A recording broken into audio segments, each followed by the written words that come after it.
Bienvenida a Ivo Rosero. Él es el presidente de la Asociación de Distribuidores de Derivados del Petróleo a nivel nacional. Hay diversas novedades. El precio de la gasolina super se da a conocer para este mes con una tendencia a la baja. Se ha nombrado al nuevo gerente de Petroecuador y por otra parte hay también novedades con el posible cierre de un concurso ya de larga data en el cual se observan una serie de situaciones que llama la atención y que dan cuenta de una fuerte puja el proyecto de gas en Machala. Quisiéramos conocer cuál es el punto de vista sobre la situación actual, el tema de los combustibles, haciendo noticia en Ecuador, está relacionado también con la crisis energética y hay por allí incluso un probable juicio al ex ministro de Energía. ¿Cómo miran ustedes la situación, ingeniero Rosero?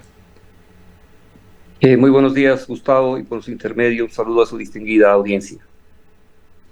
Bueno, la mayoría de las veces, Petroecuador sigue un parámetro que nos fue explicado para el cálculo del precio de la super. Y digo la mayoría de las veces porque no siempre es así. La forma de cálculo para el precio de la super está ligada directamente al precio del WTI, ¿no? Con un mes de retraso, pero no guarda una relación proporcional como debería ser. Por ejemplo, si el WTI tiene una variación del 10% hacia arriba o hacia abajo, pues la super también debería tener esa tendencia, pero no siempre sucede así. A veces hay algún manejo que nadie entiende porque baja el WTI y sube la super. En este caso hay una baja sustancial, lo cual es bueno para el consumidor. Tomando en cuenta que siempre ha habido una tendencia de consumo hacia la baja por el precio. A inicios de año teníamos una participación de mercado con la super del 2.25%, que igual es marginal, pero actualmente estamos con el 1.6%. También hay que tomar en cuenta que la mayoría de nuevos vehículos, ¿no? Los vehículos que salen al mercado de casa, la gran mayoría ya necesitan una gasolina de 92 octanos, no solamente como sucedía antes los vehículos de alta gama. Y bueno, quien tenía vehículos de alta gama podía pagar la super, pero eh, la mayoría de personas no puede hacerlo y por eso esta baja que también termina impactando en el motor de los vehículos. El hecho de que baje es bueno, que baje la super, ¿no? Pero realmente no hay una claridad en la forma de cálculo por parte de Petroecuador. Aquí sí es importante mencionar que nosotros hemos vivido una situación bastante complicada, porque en principio la baja del precio de la super daría a pensar que nosotros vamos a estar en una mejor situación porque se incrementaría la participación en el mercado. Pero no es así. Es marginal, esto va a hacer que suba un poco el consumo de la super, pero seguimos con nuestro margen congelado. Hoy ya cumplió la mayoría de edad, es decir, 21 años del margen congelado de centavos, y más de la mitad de estaciones de servicio, más de 600 estaciones trabajando del punto de equilibrio hacia abajo. Ingeniero Rosero, antes de ingresar en esa parte y para tratar de entender el porqué de la baja, de la disminución en el precio de la gasolina super, no está ligado, no está indexado esto al precio internacional del petróleo, pues el mercado petrolero ha ido bajando el precio del petróleo en estos últimos tiempos, incluso poniendo en mayores problemas a la economía ecuatoriana. Por supuesto, como mencionaba al inicio, sí está, en teoría, está indexado, ¿no?, a la variación del precio del petróleo. Si usted toma el precio del petróleo del 11 de octubre al 11 de noviembre, porque esto es con un mes de retraso, hay una disminución, ¿no? Y entonces eso hizo que también disminuya el precio de la super. Este mes lo hicieron con más cercanía a la variación que tuvo la curva del precio del WTI, ¿no? Pero como mencionaba, no siempre es así. Entonces bajó el precio con un mes de retraso, octubre 11 a noviembre 11, pues el precio de diciembre 11 va a la baja porque el WTI bajó, ¿no? Lamentablemente el precio del WTI ha tendido a subir, ¿no? Tomando de inicio de años a la fecha. Hoy hay una pequeña variación hacia abajo, pero la subida se dio por la invasión de Rusia a Ucrania, fue inmediato. Entonces, la expectativa de que esto tenga una sustancial disminución, una constante disminución de precio, no se va a dar, ¿no? De acuerdo a los expertos internacionales. Y también hay un impacto que podría darse, no es que se va a dar.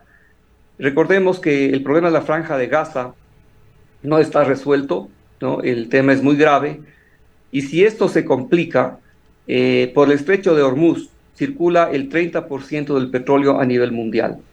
Si las cosas se complican, Bloomberg había hecho un análisis de que podría llegar a subir hasta $150 del barril. Entonces, sí, en efecto hay una disminución de la super, está relacionada a la disminución del precio del WTI, pero atrás hay un gran impacto, ¿no? Que afecta a las arcas estatales. Una subida o una bajada del WTI tiene un impacto directo al costo del subsidio. Entonces, eso el común de los consumidores no lo siente porque la gran mayoría utiliza el diésel que está congelado en $1.75, o la extra o la Eco 85, ¿no? Que se comercializa en el Austro y en la costa ecuatoriana, no se mueve, está en $2.40. Pero hablamos de que el costo del subsidio, ¿no? Hemos visto varios cálculos distintos, bueno, a fin de año se sabrá exactamente, pero hablan de hasta $7.000 millones.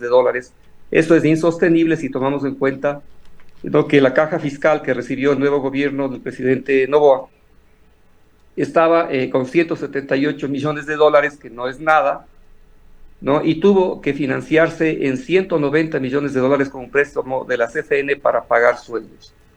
Entonces, con este terrible problema fiscal, ¿no?, si es que no se hace algo con respecto al subsidio, realmente no vamos a salir, no se vislumbra un horizonte para el nuevo gobierno.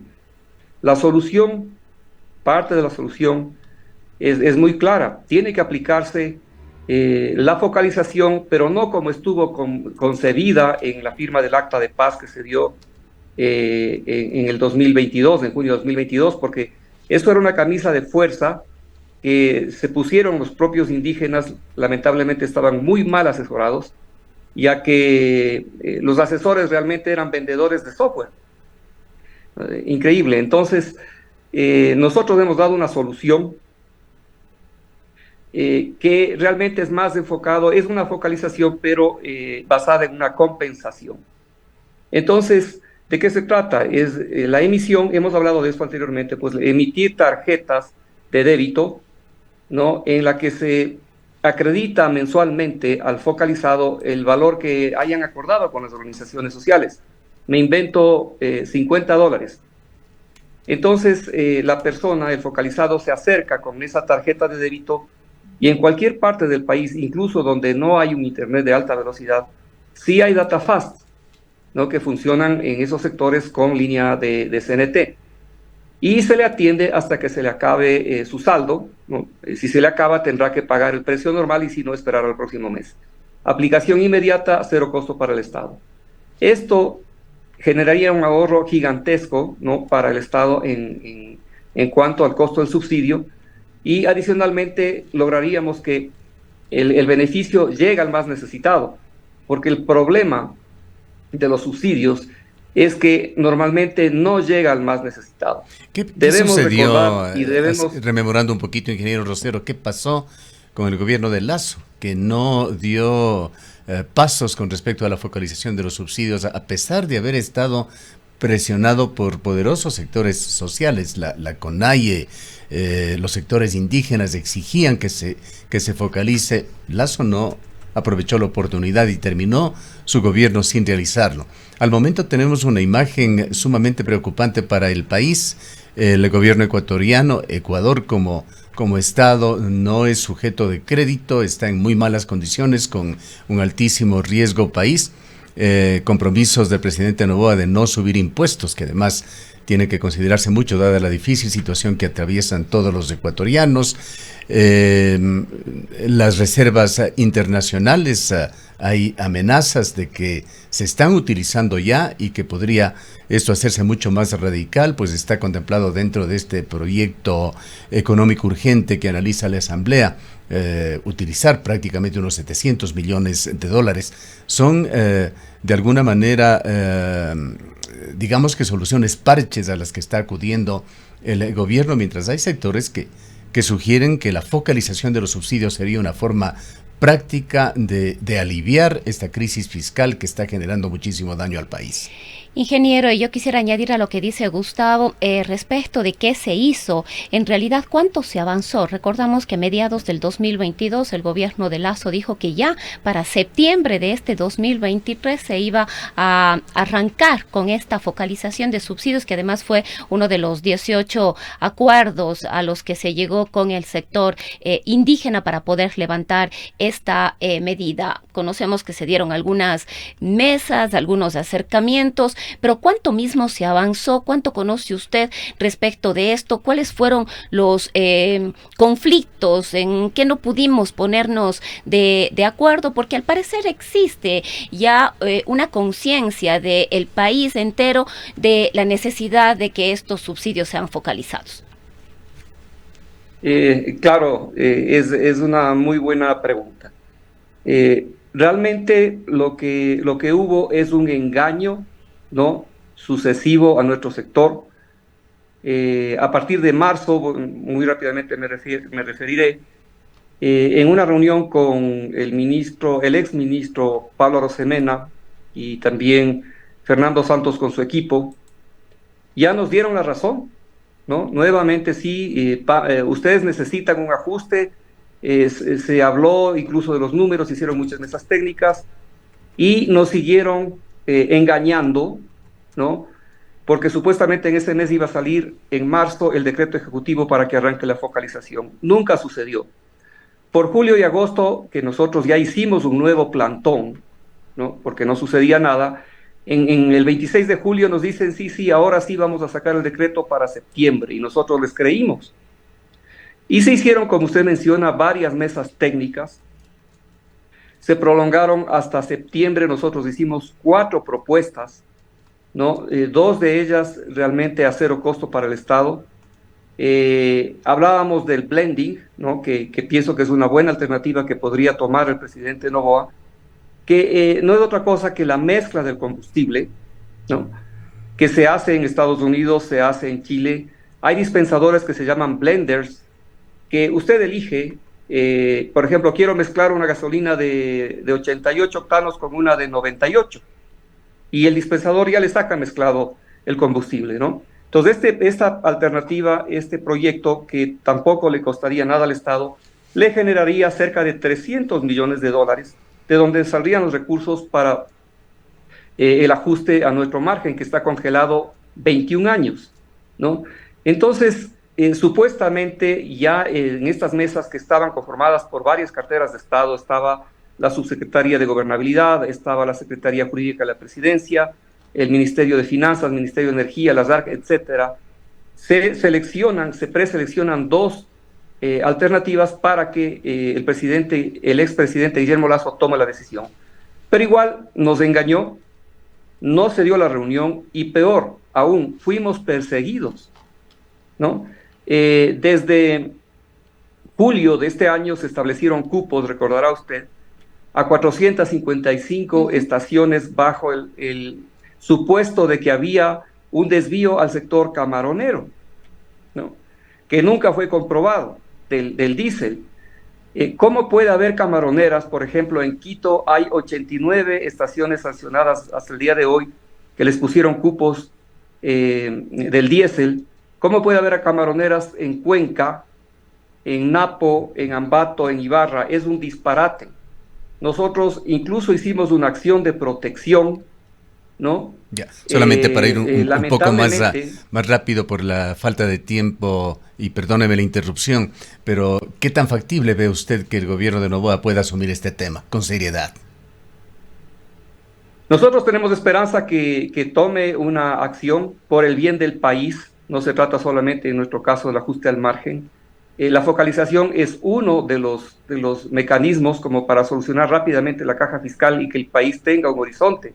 De la misma manera, nosotros pensamos, ¿no? Si usted recuerda rápidamente, antes del gobierno de Correa, el costo, el gasto en sueldos estaba en el orden de $2.000 millones al año, pero Correa lo subió hasta $9.000 millones y se ha mantenido, ¿no? Entonces, esto no gusta a mucha gente, pero hay un exceso de gasto, ¿no? 9.000 millones, casi $10.000 millones es una barbaridad, pues tendría que ajustarse y reducir el gasto público, como lo ha hecho, como ya lo hizo Milei, ¿no? En Argentina. Entonces, si usted suma el gasto en sueldos y el gasto en subsidios, realmente son valores astronómicos. Por un lado son 9.000 millones, por el otro son 7.000 millones. Ahí hay 16.000 millones en los que sí se puede hacer algo por el bien del país. Y de paso, pues arreglar una situación que terminará muy mal para los distribuidores si no se toma una acción rápida. Y Esperamos. en otro tema muy importante y además coyuntural, ingeniero Rosero, ¿qué es lo que está pasando con el gas natural, estos proyectos en la provincia del Oro? El ingeniero Jorge Luis Hidalgo de Green Power, en una entrevista hace muy pocos días en este medio de comunicación, señalaba que hay una amenaza de que se dé de baja, que se declare desierto nuevamente ese concurso para concesionar el campo gasífero Amistad. Lo acaba de confirmar, de hacer una comisión técnica de Petroecuador que recomienda declarar efectivamente desierto este concurso. ¿Qué es lo que está pasando allí? El ingeniero Jorge Luis Hidalgo ha hablado de poderosos intereses que se mueven allí, que no precisamente están con los intereses del país. Este campo Amistad tiene que ver además con parte de la solución a la crisis eléctrica por la que está pasando Ecuador. Por supuesto, bueno, en este aspecto, tomemos en cuenta que ya el gobierno anterior habló, ¿no? El ministro Santos, dentro de sus múltiples fracasos, porque son varios, habló de la concesión del campo Amistad, pero es un cuento de nunca acabar. Evidentemente parece que hay intereses muy grandes, así como ha habido intereses muy grandes en echarnos la culpa a nosotros de ese supuesto desvío del diésel, ¿no? Se me estaba olvidando esa parte, Gustavo, que es muy importante. Nosotros demostramos, ¿no? Con números, que había unos desvíos astronómicos, ¿no? De hasta el 700% de incremento en el diésel destinado a las eléctricas, cuando ya no había estiaje en los meses de marzo, abril y mayo de este año, ¿no? Y lo denunciamos, no nos hicieron caso, prefirieron perseguirnos a nosotros, asumiendo que había un desvío en el sector de los distribuidores, cuando realmente el crecimiento nuestro era absolutamente normal, ha sido un crecimiento normal en el orden del 2.7% al año los últimos 4 años. ¿Qué es más, el 2.7% o el 700% cuando no hay estiaje? Hay muchos intereses, hay muchas cosas oscuras, ¿no? En torno a las eléctricas. No nos han hecho caso, pero esa es la realidad, y la cereza del pastel del gobierno y del presidente saliente Guillermo Lasso, el 23 de noviembre, a espaldas del presidente entrante Daniel Noboa, firma un decreto. Entre otras cosas, ese decreto le obliga a la SAC a eliminar las distancias que estaban vigentes para creación de nuevos centros de distribución. Es más, dice que se elimine cualquier impedimento para nuevas estaciones de servicio, cuando nosotros habíamos luchado fuertemente y se logró que desde mayo de este año se pongan distancias mínimas, por ejemplo, 3 kilómetros en las ciudades y 10 kilómetros en las carreteras, por la grave situación que estamos viviendo los distribuidores. Y explicamos que mientras no estuvo vigente las distancias, proliferaron algunas estaciones, y nosotros sabemos que está muy relacionado el narcolavado. Lo que hizo Guillermo Lasso con ese decreto ruin, por llamarlo muy claramente, a espaldas del presidente Noboa, y su último día de gobierno, no tiene nombre. hace daño a nuestro sector y no tiene explicación alguna, solamente favorece el narcolavado. Para finalizar, quisiera preguntarle su opinión sobre el nuevo gerente que ha sido nombrado ya en Petroecuador, Eduardo Javier Miranda. Él había sido funcionario de carrera, lo conoce, qué expectativas genera. Petroecuador ha sido otra de las empresas con enormes problemas, acaba de darse de baja por allí un concurso de seguros que levantó mucho polvo. Bueno, el tema de Petroecuador es incomprensible.